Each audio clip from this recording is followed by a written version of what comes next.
सही मायने में सनातनी तो हम हैं, क्योंकि सनातनी का मतलब होता है पुराना।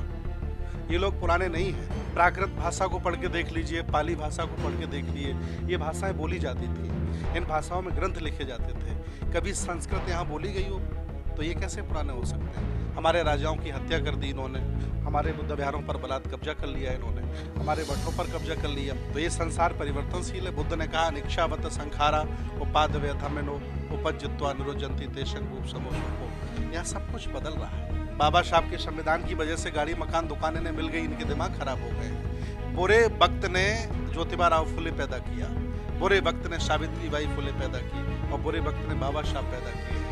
और जब से ये माला माल हो रहे, टाइम से खा रहे हैं ना, इनके दिमाग खराब हो गए। इसलिए कोई आदमी क्रांतिकारी नहीं पैदा हो पा रहा है, और कोई होता भी तो उसको दबा दिया जाता है। आप चाहे जितने हिंसक बन जाइए, तब भी आप पागल कुत्ते के साथ सो नहीं सकते हैं। भगवान बुद्ध ने हमें हिंसा के लिए मना किया है, लेकिन कभी कायर नहीं बनाया। और कायर बनाया होता तो सम्राट महापद्म नंद से लेकर सम्राट हर्षवर्धन तक हम राजा नहीं होते।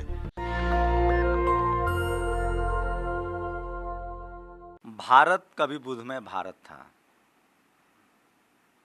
ऐसी क्या स्थिति हुई कि भारत से बुद्धिज्म धीरे धीरे खत्म होता चला गया, और जो भंते थे, जो भिक्षु थे, वो अपने अपने बिहार तक ही सीमित रह गए।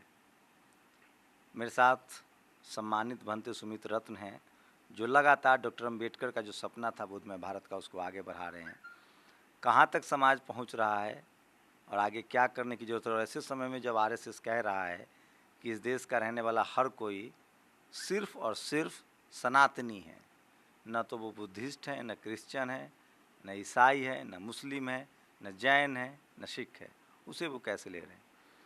आरएसएस तो कह रहा है सब सनातनी हैं, आप लोग कह रहे हैं कि बुद्धमय भारत है। सही मायने में सनातनी तो हम हैं, क्योंकि सनातनी का मतलब होता है पुराना। ये लोग पुराने नहीं हैं। प्राकृत भाषा को पढ़ के देख लीजिए, पाली भाषा को पढ़ के देख लीजिए, ये भाषाएं बोली जाती थी, इन भाषाओं में ग्रंथ लिखे जाते थे। कभी संस्कृत यहाँ बोली गई हो तो ये कैसे पुराने हो सकते हैं? पुराने तो हम लोग हैं आके। कैसे आपके बौद्ध विहार सब अंदर चले गए, उनके मंदिर सब ऊपर आ गए? एक्चुअली जब कोई संस्कृति पुरानी हो जाती है और संस्कृति राजाश्रय पर आश्रित हो जाती है, तो वो संस्कृति लंबे समय तक नहीं चलती। हमारे राजाओं की हत्या कर दी इन्होंने, हमारे बुद्ध विहारों पर बलात् कब्जा कर लिया इन्होंने, हमारे मठों पर कब्जा कर लिया। तो ये संसार परिवर्तनशील है। बुद्ध ने कहा निक्षावत संखारा उपाद व्यथमिनो उपज्जित्वा निरुजंती तेषं रूप समोषको। यहाँ सब कुछ बदल रहा है। आज यहाँ है, कल वो यहाँ भी नहीं होंगे, फिर हमारे बुद्ध विहार बने होंगे। तो आप लोग का तो सब भिक्षु लोग जो हैं वो सब गुरु बिहार में बैठे हुए हैं। कोई जैसे बुद्ध चलते थे, धम्म का प्रचार प्रसार होता था, वो कहीं ना कहीं थम गया, उसके पीछे क्या वजह थी? एक्चुअली बुद्ध का आदेश है बौद्ध भिक्षुओं के लिए चरख भिक्खवे चारिकं, बहुजन हिताय बहुजन सुखाय लोकानुकंपाय। अगर कोई बौद्ध भिक्षु चीबर पहनकर अपने बुद्ध विहार में बैठा है तो बुद्ध के आदेश की अवहेलना कर रहा है, बुद्ध के आदेश की अवहेलना कर रहा है, और भिक्षु कहलाने का अधिकारी नहीं है। कम से कम एक दिन में एक भिक्षु को एक धम्मदेशना करनी चाहिए, तब जाकर के धम्म का कार्य होगा। आज भारत में 10,000 से भी ज़्यादा बौद्ध भिक्षु हैं जो पढ़े लिखे हैं। अगर प्रतिदिन 10,000 भिक्षु 10,000 गांव में चले जाएं तो एक दिन में 10,000 लोग, 10,000 गांव में धम्म की चर्चा हो सकती है। कहीं डर है भाई? मैंने 25 साल अपने गांव में गुजारा, वहाँ मैंने कभी कोई भिक्षु को नहीं देखा। डर और भय वाली बात नहीं है, ये आलस्य है। टाइम से इनको खाना मिल जा रहा है, कोई इन्हें तकलीफ नहीं है। बाबा साहब के संविधान की वजह से गाड़ी मकान दुकानें ने मिल गई, इनके दिमाग खराब हो गए हैं। बुरे वक्त ने ज्योतिबा राव फुले पैदा किया, बुरे वक्त ने सावित्री बाई फुले पैदा की, और बुरे वक्त ने बाबा साहब पैदा किए हैं। और जब से ये माला माल हो रहे, टाइम से खा रहे हैं ना, इनके दिमाग खराब हो गए हैं। इसलिए कोई आदमी क्रांतिकारी नहीं पैदा हो पा रहा है, और कोई होता भी तो उसको दबा दिया जाता है। अच्छा, ये अगर बुद्धि मतलब धम्म का प्रचार प्रसार हो तो उससे एक आम आदमी की ज़िंदगी में क्या बदलाव होगा और भारत कैसे मजबूत होगा? देखिए, भगवान बुद्ध की विरासत भारत की विरासत है, भारत की संस्कृति है। और भगवान बुद्ध का दर्शन आदमी के जीवन को ही नहीं, बल्कि सामाजिक, राजनीतिक, धार्मिक, आर्थिक सारी चीज़ों को बैलेंस करता है। और एक जो दया, करुणाशील, भाईचारा का जो एक अनुपात है, वो ज़्यादातर लोगों में स्थापित होता है। तो आप लोग तो बुद्ध विहार तक सीमित हो गए हैं। अभी योगी जी को देखिए मुख्यमंत्री बन रहे हैं, तमाम साधु जो हैं संसद जा रहे हैं, आप कोई बुद्धिस्ट तो हमें दिख नहीं रहा है देखिए, एक्टर से बड़ा डायरेक्टर होता है। बौद्ध भिक्षु डायरेक्टर की भूमिका में रहते हैं। जितने भी हमारे समान विचारधारा के उपासक हैं, वो मुखर होकर के राजनीति करें, मेरी मंगल कामना है, लेकिन हम लोग उनके सहयोगी हैं। लेकिन सम्राट अशोक के दौर में तो सीधा सीधा भागीदारी थी बौद्ध भिक्षुओं की, बड़े बड़े 25-25 हज़ार भिक्षुओं के सम्मेलन होते थे। बौद्ध भिक्षु हमेशा मार्गदर्शक रहा है। कभी भी बौद्ध भिक्षु ने कोई मंत्री जैसा पद या पहले भी राजा का पद कभी नहीं संभाला है। सलाह मशवरा हमेशा राजाओं को दी है, आज भी हम देने के लिए तैयार हैं। आज कैसे देखते हैं जिस तरह से आपका जो कल्चरल हेजमनी है, वो हेजमनी तो नहीं कहूँगा, कल्चरल हेजमनी के शिकार हैं आप लोग। तो बुद्धिज़्म के नाम पर डराया जाता है, धमकाया जाता है, आपके कॉन्स्टिट्यूशनल राइट्स ख़त्म हो जाएंगे बुद्धिस्ट बन गए तो, लोग वापसी नहीं कर पा रहे हैं, तो इसको लेकर कोई कैंपेन चला रहे हैं बनते जी? देखिए, बाबा साहब ने संविधान बनाया और संविधान बनाने के बाद उन्होंने दीक्षा ली, तो कैसे कह सकते हैं कि बाबा साहब ये निर्णय क्यों लेते कि बौद्ध धर्म अपनाने से अधिकार चले जाएंगे। और फिर आरक्षण मिला है हमें वर्ग के हिसाब से। धर्म हमारी निजता है। ये देश भारत धर्मनिरपेक्ष राज्य है, धर्मनिरपेक्ष देश है। यहाँ सबको अपने अपने धर्म में रहने का अधिकार है। मैं एक व्यक्तिगत सवाल पूछ रहा हूँ, क्योंकि मुझसे बहुत लोग सवाल पूछते हैं, इंटरव्यू के बाद फिर आपका नंबर मांगेंगे लोग। मैं धम्म की दीक्षा लेना चाहता हूँ, तो क्या प्रोसेस है? धम्म की दीक्षा लेने से पहले आचरण करना बहुत महत्वपूर्ण बुद्धिज्म में माना जाता है। मैं आपको सर्टिफिकेट दे दूं, त्रिशण पंसील दे दूं, ये महत्वपूर्ण नहीं है। अगर आप धम्म का आचरण नहीं कर रहे हैं तो कोई फायदा नहीं है। जैसे भरा हुआ पानी का गिलास हम आपके सामने रख दें और भरे हुए पानी के गिलास की तारीफ करें, तो आपकी प्यास नहीं बुझेगी ना, जब तक आप पिएंगे नहीं। तो ये बुद्ध का आंदोलन है, ये बुद्ध का जो मार्ग है, ये सिद्धांत है, इसे अपने जीवन में ढालना पड़ेगा, तभी आनंद आता है और तभी हमारा कल्याण होता है। मैं तो जो दीक्षा लेना चाहते हैं लोग, वो कैसे, कहाँ जाएं, क्या करें, किन से मिले?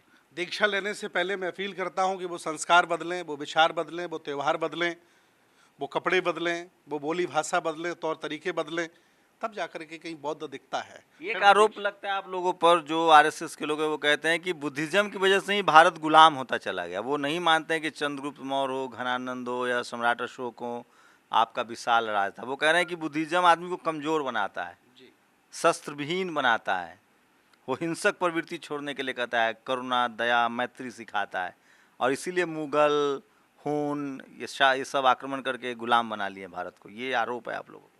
मैं पूछना चाहता हूं पूरी दुनिया के लोगों से, आप चाहे जितने हिंसक बन जाइए, तब भी आप पागल कुत्ते के साथ सो नहीं सकते हैं।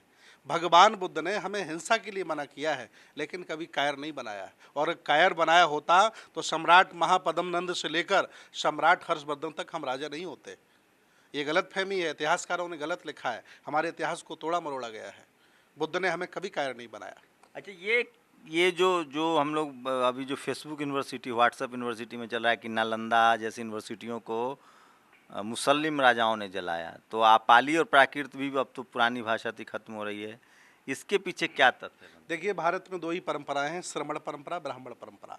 और श्रमण परंपरा का शाब्दिक अर्थ है मेहनत करके खाने वाला, मेहनत करके कमाने वाला श्रमण परंपरा का व्यक्ति कहलाता है। और गप्प लगा के खाने वाला, दूसरों को मूर्ख बना के खाने वाला ब्राह्मण परंपरा का व्यक्ति कहलाया जाता है। और इन दोनों लोगों का परस्पर बहुत पुराना युद्ध है, कभी वो जीते कभी ये जीते, बराबर बराबर लड़ते रहे, आज भी लड़ाई जारी है। तो मैं ये कहना चाह रहा हूँ कि श्रमण परंपरा ने इस देश भारत को जितना दिया है उतना ब्राह्मण परंपरा नहीं। एक अगर आप सब कॉन्टिनेंट की बात करें, एशिया में ही बर्मा, थाईलैंड, चीन, वियतनाम, तमाम कंट्री जो हैं, जापान, सब बुद्धिस्ट कंट्री हैं, तो इसका भी असर नहीं हो रहा है। आप लोग कोई जैसे तमाम जो मुस्लिम जो इस्लाम को मानने वाले देश हैं वो यूनाइट है, यूरोपियन यूनियन जैसे यूनाइट है, क्रिश्चियन धर्म के लोग हैं, इस्लाम को मानने वाले, ये बुद्धिस्ट लोग, आप लोगों को कोई मदद मिल पा रही है? आप लोग कोई फोरम है इंटरनेशनल? एक्चुअली हम लोग विदेशों में जाते हैं, चाहे सिंगापुर हो, चाहे श्रीलंका हो, थाईलैंड में, सभी जगह खुद गया हूँ। वहाँ के जो बौद्ध भिक्षु मेरे मित्र हैं, जो बड़ी बड़ी सोसाइटियाँ चलाते हैं, स्कूल चलाते हैं, वो पूछते हैं कि भंते जी बड़े बड़े आयोजन आप लोग करते हैं, भीड़ बहुत आती है, लेकिन संख्या दर्ज भारत में बौद्धों की 1% है। तो मैंने कहा यही हमारा अपराध है, क्योंकि हम रजिस्टर्ड गजटेड बौद्ध नहीं हो पाए। क्योंकि हमारे यहाँ जो बौद्ध हैं वही हमारे साथ अन्याय कर रहे हैं, न वो हिंदू छोड़ पा रहे हैं न बौद्ध हो पा रहे हैं। तो इस अभियान को चलाया जा रहा है, जो 10 करोड़ बौद्धों की जो अभियान है, इसलिए चलाया जा रहा है ताकि लिखित रजिस्टर्ड हमारे बौद्धों की संख्या बनेगी, तो जापान मानेगा कि इतने % इंडिया में बौद्ध रहते हैं, श्रीलंका भी मानेगा, थाईलैंड भी मानेगा, अमेरिका की बहुत सारी कंट्रियां मानेंगी। अभी वो लोग मानते ही नहीं हैं हम लोगों को कि यहाँ संख्या भी है, क्योंकि लिखित में 1% भी नहीं हम लोग हैं। तो उसी पर काम चल रहा है। मैं ज़्यादा नहीं कहूँगा। मैं बाबा साहब ने कहा था कि मैं एक धर्म विशेष में पैदा हुआ, मरूंगा नहीं। मैं भी कह रहा हूँ कि धर्म को त्याग कहा जाता है, कि उस धर्म को अच्छा माना जाता है इसमें त्याग हो।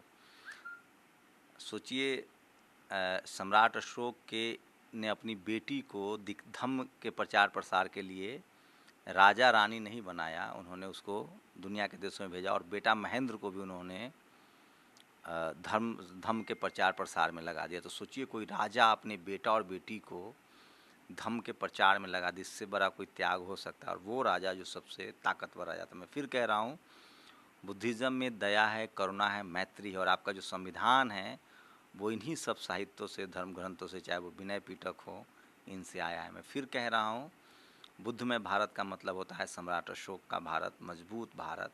ये अलग बात है कि कल्चरल हेजमनी की वजह से इनकी संख्या कम बताई जाती है, सांस्कृतिक रूप से इनको बहुत दबाया गया, इतिहास में इनको मिटाया गया। लेकिन धीरे धीरे जब 1956 में डॉक्टर अंबेडकर ने बुद्धिज़्म अपनाया, उसके बाद से लगातार बुद्धिस्टों की संख्या बढ़ रही है। दिल्ली के सोशल जस्टिस मंत्री ने लक्ष्य रखा है कि वो 10 करोड़ बहुजनों को बुद्धमय भारत की तरफ ले जाएंगे। मैं फिर कह रहा हूँ, भारत की पहचान पूरी दुनिया में बुद्ध से है, धम्म से है। आप लोग अपनी प्रतिक्रिया जरूर दीजिए। कैमरामैन आशीष के साथ शंभू कुमार सिंह, नेशनल दस्तक, दिल्ली। नेशनल दस्तक की आपसे गुजारिश है कि अगर इसको बचाना चाहते हैं तो नेशनल दस्तक को सब्सक्राइब करने के लिए रेड कलर के सब्सक्राइब बटन को दबाएं, फिर बेल आइकन की घंटी दबाएं। नेशनल दस्तक को बचाने के लिए बहुत जरूरी है कि हर खबर को शेयर करें, लाइक करें, कमेंट जरूर करें।